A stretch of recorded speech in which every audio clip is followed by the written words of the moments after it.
want to move POV Sports. My vision is just to move it into the next round with analytics and just giving you different sports that people don't talk about. Don't nobody come to your house and try to take food off your plate. No. Ball out on 3. 1, 2, 3. Ball out. 1, 2, 3. Ball out. 1, 2, 3. Ball out. 1, 2, 3. Ball out. 1, 2, 3. 4, 5, 6. Bring it down. It's Show's Radio Live. The POV Sports Show.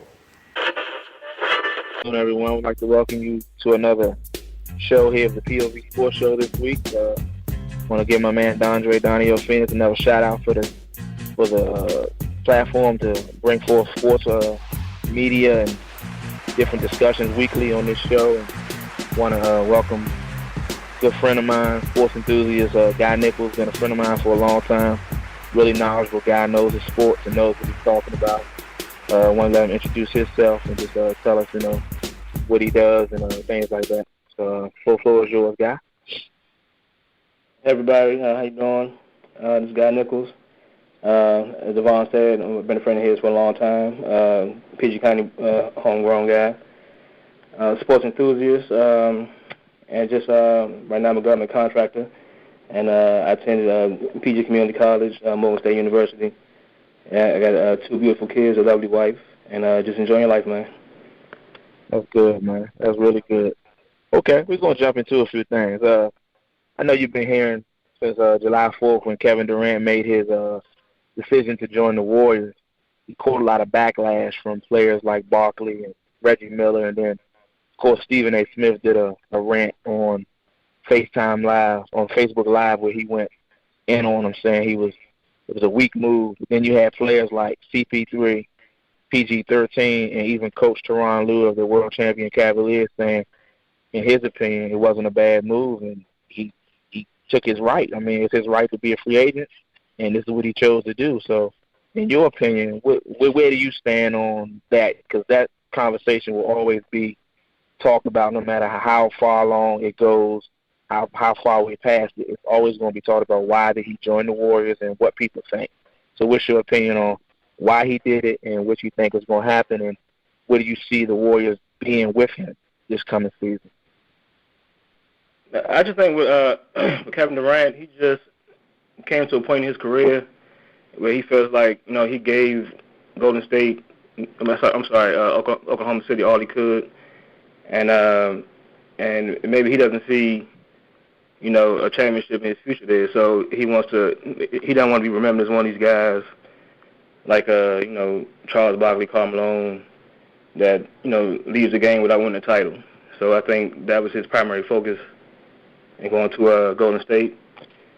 And I think he, it's his decision, regardless of what, Charles Barkley or, all these guys are saying about him. I think, it's his decision. He's a free agent. He's not chasing money, obviously, or he could have stayed in OKC. So I think, personally, I think it's a good decision for him, What do you think? How do you think their team this year with adding him, do you think they're going to be better in the long run and start out slow, or do you think they're going to hit the road running, or do you feel like there's going to be kinks to work out? Do you think there'll be a little backlash from maybe a Klay Thompson, maybe a Draymond Green, even a Steph Curry? They all say and saying the right things. Do you think with somebody or maybe even 2 of their guys having to maybe take a step back to make sure he gets his shots and gets the ball flowing to him and things, how do you think that's all going to work, and how do you think Steve Kerr will be able to handle them different emotions and different egos, as they all can say the right stuff, but at the end of the day, they're all stars, and all stars. And we wonder how the egos will play out as the season wears on. How do you think that's going to play out, in your opinion? It's going to be some growing pains in the beginning, of course. They will have to gel as a team, because anytime you bring guys together of that nature, of that skill level, they will have to gel. I think Steve Kerr will do an excellent job of finding, each man's strengths and weaknesses and kind of playing off that. And I do think they will hit a stretch where they probably run off about maybe 20, 30 straight wins. I think that is coming. And I think by the end of the season, they will hit their stride and cruise right to the finals. I agree with that. I think they'll have a little run. I have them starting out, in my opinion, somewhere like 17-5 early, and then probably going on like a 10-12 game winning streak, and then maybe, tail off a little bit. But I have them winning about 63, 65 games next year. I just don't think with that much talent, that much offensive ability, I just don't see how they're going to have too many games where they just don't have 2 or 3 guys putting the ball in the basket. And a lot of people keep saying that their bench is depleted. The 2 key parts of their bench was Livingston and Iguodala. They're still there. And you went out now, and their big guys have never been great players. They go get guys that are rebound, defend the rim, to make an open shot, and they have that. David West brings that. They have a young guy in Damian Jones who is going to develop from Vanderbilt that I like a lot. You get a Jaja Pachulia. You got some pieces, and Steve Kerr is a good coach, and the offense that they run, it's an equal opportunity offense. So you're going to have the ball move, and guys are going to get good shots. And I just really think overall they're going to be a very good team. Right, and it's also because of them, I believe, that the league is changing. It's going from, primarily being known as a big man's league to, a league with smaller teams are going to take over. The age of the big man posting up is going away. You know what I mean? So I agree wholeheartedly with that. Okay, moving on to the next subject. What is your take on Derrick Rose Friday saying this, and I quote verbatim? He said, and he's heard that there's 2 super teams in the league, the Warriors and the Knicks, meaning he, Porzingis, Noah, and Melo, and Courtney Lee. They're starting 5 as a super team as well. What is your take on that? You being a Knicks fan as well, too, so I want to hear your point of view on that and what you think. Yeah, I was going to say, personally, me personally being a Knicks fan, this is close to me, this subject, because I've been through all the heartache and pains for the Knicks to the past few years, and what I do believe, the additions of Rose, Joakim Noah, Courtney Lee, Brandon Jennings, the Knicks will be a better team this year. I had them being, at least going to the playoffs, hopefully at least, a 5th or 6th seed in the East. If anything below that, I think might be a failure, for them. But to call them a super team, I think Derrick Rose is, I don't know what he's thinking, but. Derrick Rose, But I mean, hopefully he can return to his form, or at least some form of what he used to be, a former MVP. I believe 2011 he won MVP. He did have a better year last year, coming off the injuries. Hopefully, like I said, being a Knicks fan, hopefully he can do something, at least return back to his, at least resemble his previous form, a little. So, but right.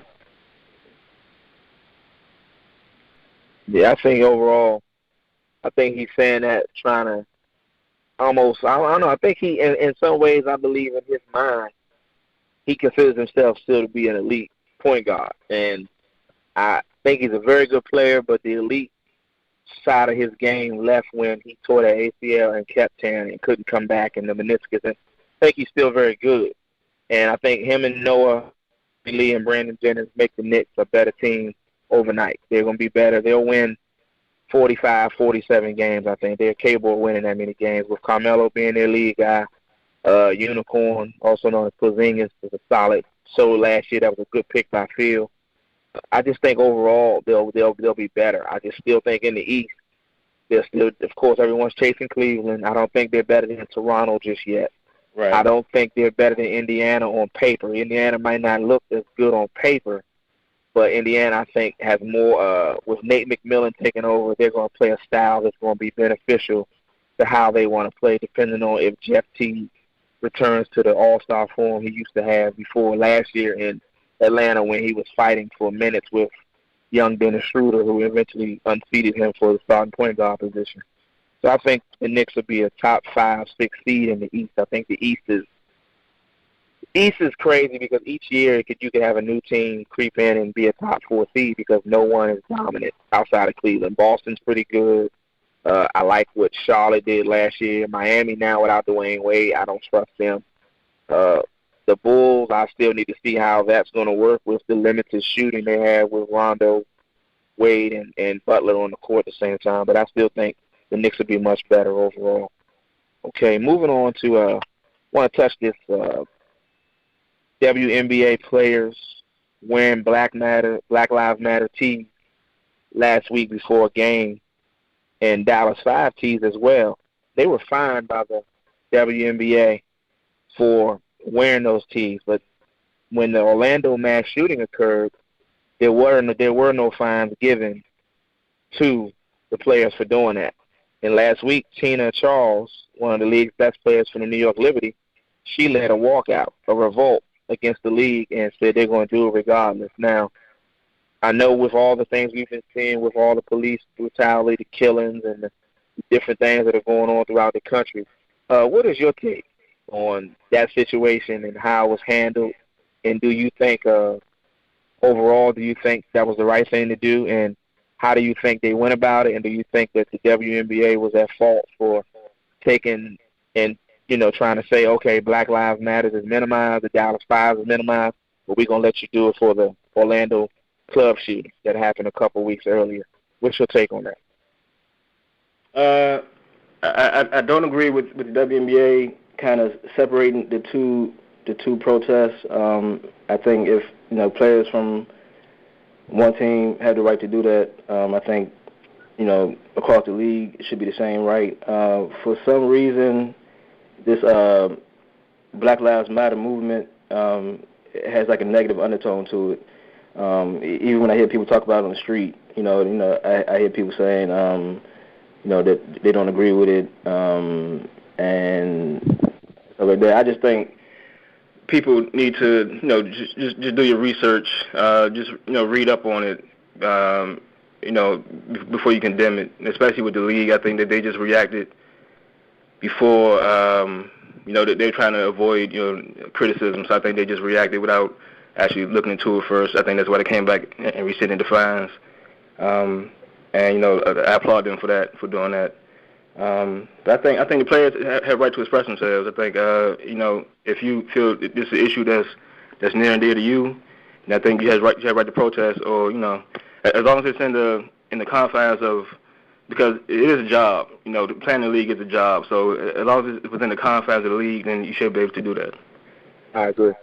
So what do you think as far as Carmelo Anthony coming out and saying that he was willing to give back his all his endorsements and everything? He didn't care if they took him, because he was saying he was the leader for the NBA, saying he didn't believe that them just talking was good enough. They needed to show more action. So me and Dondre were talking earlier before the show, and we were saying, in our opinion, that the NBA should have not even sent the players over to play in the Olympics, to just not even show up. Just say, I'm not playing.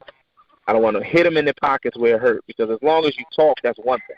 But when you start messing with people's money, that's when action happens. So, I think overall Team USA should have maybe even boycotted the whole Olympic experience. I just think to stand together and to show unity and to say, it's one thing to talk, but them not showing up in Rio would have been the final straw, in my opinion, to say, you know what, we're not taking this no more. And I applaud Carmelo Anthony, and I applaud what him, Wade, CP3, and Bron did on the ESPYs, how they all started the show the way they did. But I'm really impressed with the way Carmelo Anthony took the lead the day after. I believe it was the day after the guy that got killed in Minnesota, Castro, I think his name Castro. After he got killed, I think Melo came out and made the comments about he didn't care if they took his endorsements or whatever. He's going to just speak his mind, and he needs to have guys, support him and back him up. And they need to band together and stop letting this stuff happen, letting this police brutality, these killings, these innocent people getting killed just because police just losing it, just going off shooting people, taking people out just for no reason. And he was saying he needs to be the leader, and I thought that him taking the lead was very impressive. What do you think? Well, Carmelo, him being a Baltimore native, that subject was very close to him, especially with the violence in Baltimore that happened after the Freddie Gray incident. That was very close to him, because that was that's his area. So, and I think Carmelo has been one of the ones on the front line during that whole thing, and I agree, and I applaud him also for taking his stand on the issue, and I don't have a problem with what he said, anything he said at all. So and hopefully more players will follow suit. I know a few years back LeBron was kind of criticized because he would kind of deflect those questions like that when they would ask him about topics, that involve like race issues and stuff. But if LeBron can also find it within himself to also take a stand, then I applaud him also. Agreed. But they gave him flack when they asked him about Tamir Rice, because it happened in, I believe, Ohio, and he deflected it. But he came out and he did say, I discussed that, and I'm not going to keep discussing it. And one thing about LeBron, when he led the hoodie revolt with Trayvon for Trayvon Martin, and he also wore the I Can't Breathe shirt for Eric Garner. So he's always been, and Derrick Rose did as well, and they've always been guys that, stand up for what, but you got to have more than one or two guys. Everyone has to be together. So I was just thinking, me and Dondre was saying, we thought boycotting the Olympics would have been a perfect forum to say we don't agree with it, and we're not going to participate in anything until things change. And it would have hurt the entire U.S. because that is money that they don't want to lose. It's just money that they don't want to lose the money, and they don't want to lose the publicity, and they don't want to lose the forum of having them play in the Olympics. And that would have been, to me, a great opportunity to step up and do that. So I just thought they missed that opportunity by going over to, getting ready and perform. I think they could have just stopped all, It just was, to me, it was just an opportunity that they may have missed, in my opinion. So, Exactly. And the thing is, you would have had, because they got some of the top tier players that's going over. Now, the thing is, could you convince all the players to do the same? You know what I mean? That's true. With the league have turned around and say, okay, you guys not going, so we get another, another group. You know what I mean? So I guess that's kind of one of the things, you had to kind of take into account. That's true. Yep. Okay, we're going to take a few seconds and take a break here. We'll be back. POV Sports Show will be back very shortly. Stay on the line, Guy. We're going to come back and we're going to touch a few more topics. POV Sports Show will be right back. Keep listening to It's Yours Radio Live to win 2 free all-access passes to Atlanta on July 31st for the Art of Rap Tour, featuring Public Enemy, Ice-T, Naughty by Nature, Mobb Deep, Grandmaster Melly Mel and Scorpio, MC Light, EPMD, Curtis Blow, and the Sugar Hill Gang, all hosted by the Chief Rocker, Busy B. We got the juice now. It's Yours Radio Live. It's yours radio. POV Sports Show is back. Want to thank you guys for tuning in again. Want to thank my buddy Guy Nichols here for his input and just his knowledge of different sports and then what he's bringing to the show today. And want to thank him for coming on. And we want to jump right back into a subject that has been talked about the last couple of weeks with the new season of HBO Ballers, which comes on a football show about agents and players. And the star of the show is Dwayne "The Rock" Johnson. And they've had football players from the NFL on there, like last week Terrell Suggs, and they have one of the other stars is Denzel Washington's son. He's one of the star guys on the show. But then they've had Victor Cruz.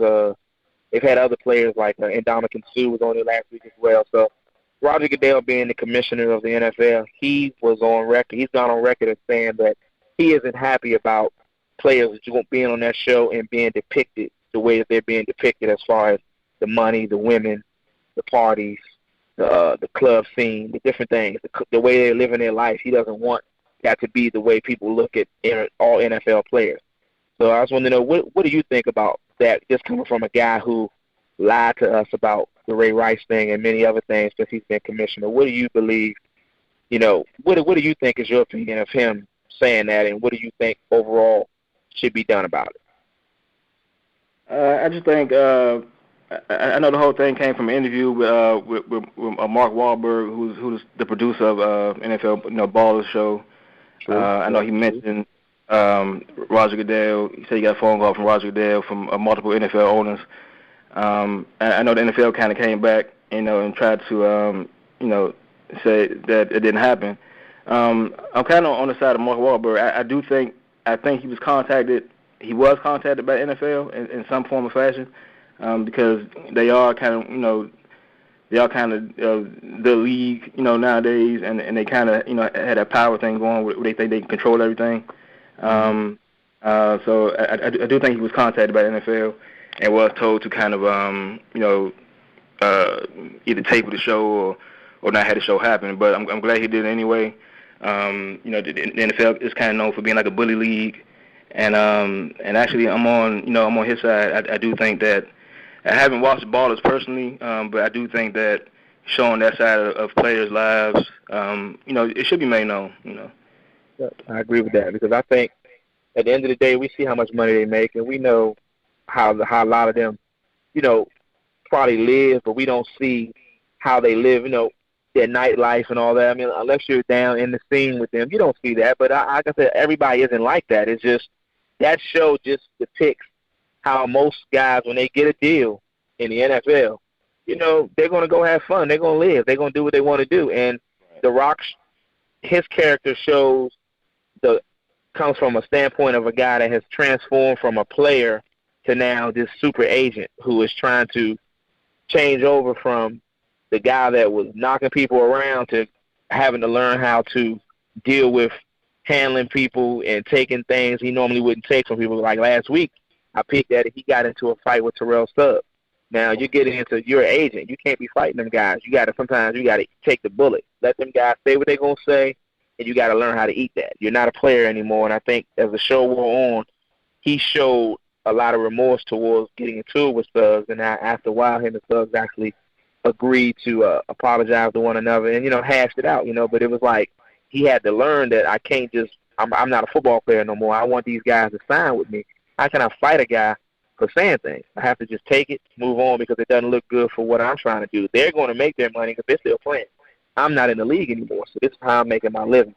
So I just thought overall the show has, to me, some of the points that the show has shows you how it works with the agents and stuff. So I think in a lot of ways it's a really good show. Has its things that probably aren't great, but it shows you how the world is with football players, the agents, and how the money is going and how the contracts are done and all the things that you don't see that are done behind the scenes that we don't see until we hear about it.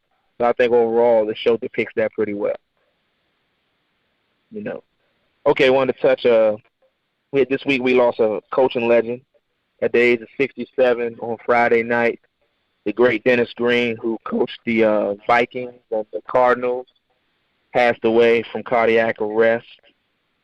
He had a great coaching career. He coached a lot of great players, and I know we all remember the one famous line of his career, "The Bears are who we thought they were, and we let them off the hook. If you want to crown them, crown them." From the year in 2006 when the Cardinals blew a 20-point lead in the fourth quarter and lost to the Bears. My thing is, what do you remember most about Denny Green, and what do you remember his effect on players and the respect that he got? Because I had Jay Skywalker, former Howard University quarterback from back in the 90s, was on that team with Randall Cunningham and Jake Reed and Randy Moss, and he was the backup quarterback. And he came on and he said, in his opinion, that no one taught him more about how to be a man than Denny Green, the way he treated them like men. So, us being football guys and watching the games all our lives together and growing up, what is your biggest memory of something that Dennis Green did or how he carried himself weekly on that sideline?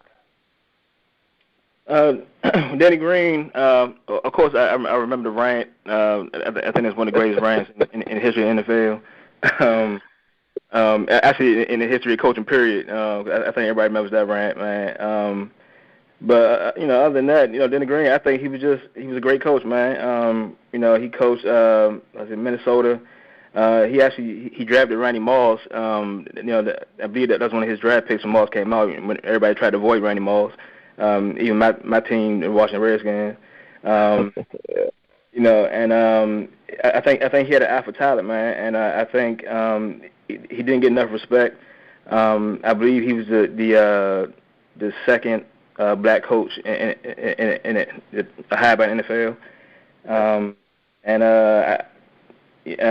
don't think he had enough respect, man, for his abilities, and you have coaches in the league who get recycled every year, and the same thing across all these NBA, baseball, everything. Coaches get recycled, and coaches like Denny Green don't really get a chance to show what they can do, even though they proved themselves before, but they just don't get the other chance, man. And he will be missed, Agreed. I thought he, like you said, a lot of retreads. You get a lot of retreads, and you get guys like him that were one game away from a Super Bowl in '98, 15-1. They lost in overtime to the Falcons, and that was his best chance to get to a Super Bowl. I believe in 2000, they got to the NFC Championship game, but they lost 41-0 to the Giants, who ended up losing to the Ravens in the Super Bowl. But I thought the Randy Moss draft pick was what made them the team to me that was the biggest deal in his coaching career. That, and he revived the career of Randall Cunningham for those 2 years in Minnesota too, when they were 15-1, I think 13-3 back-to-back years. Okay, we want to touch one more thing. We got about a minute and a half or two. We want to touch us being from the D.C. area. What is your take on who you think will be the better team this year, the Ravens or the Redskins? And give me one reason for why the Redskins will be better, and give me one reason for why the Ravens will be better, in your opinion. In my opinion, the Redskins, coming off the NFC East Division title, hopefully they can continue their stride. I know, it's been a whole thing in the offseason with Kirk Cousins, getting his contract. He got a franchise tag. He's playing for about $20 million this year. He still has something to prove. I know a lot of people, they're kind of angry about the whole contract thing, but I do think Cousins will have something to prove this year. It is a harder schedule. And we do have, games against Carolina, Green Bay, on top of the division games, of course. We got Pittsburgh, the first game of the season. So I do think Cousins will have to come out and prove something to us, man. And they should be decent this year. If they hover around 500, it is what it is. I won't be too mad, but hopefully they can, they can do better. With the Ravens, the Ravens are one of those teams where, even when they have a down season, you can't really count them out too long because they have a smart front office over there. So those guys will find a way to improve that team. So that's one of the things you just can't really count out. They do have a softer schedule in the Redskins. So, John Harbaugh, a good coach too. He's a very good football coach. Right, very good football coach. So, okay, I want to give out the.